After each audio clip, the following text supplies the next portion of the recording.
Hello everyone. ఇప్పుడు మనం ఒక టేస్టీగా ఉండే మిల్ మేకర్తో ఒక రైస్ ట్రై చేద్దామండి. ఇప్పుడు స్టవ్ ఆన్ చేసి ఒక కడాయి పెట్టుకొని ఆయిల్ వేసుకోవాలి. తగినంత ఆయిల్ వేసుకోవాలి.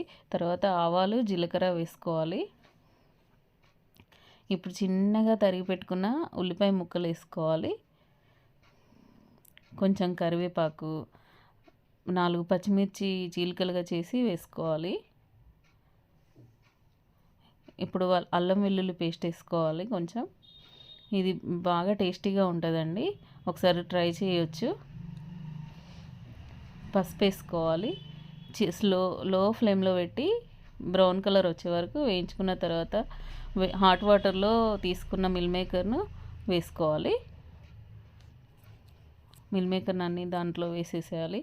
ఒకసారి కలుపుకోవాలి. తర్వాత కారం, తగినంత ఉప్పు, ధనియా పొడి, జీలకర్ర పౌడర్, గరం మసాలా, మిరియాల పొడి వేసుకొని ఒకసారి అన్నీ వేసుకొని మంచి ప్రాపర్గా కలిసే వరకు కలుపుకోవాలి. ఏం కూరగాయలు లేనప్పుడు ట్రై చేయొచ్చండి. ఇది ఇంట్లో ఆలోచిస్తాంగా ఏం చేయాలి అని, అప్పుడు ట్రై చేస్తే బాగుంటుంది. చివరగా కొత్తిమీర వేసి ఒకసారి కలుపుకోవాలంతా. చాలా టేస్టీగా ఉంటుందండి, ట్రై చేయండి. అప్పుడు ఉడికించి పెట్టుకున్న రైస్ వేసుకోవాలి.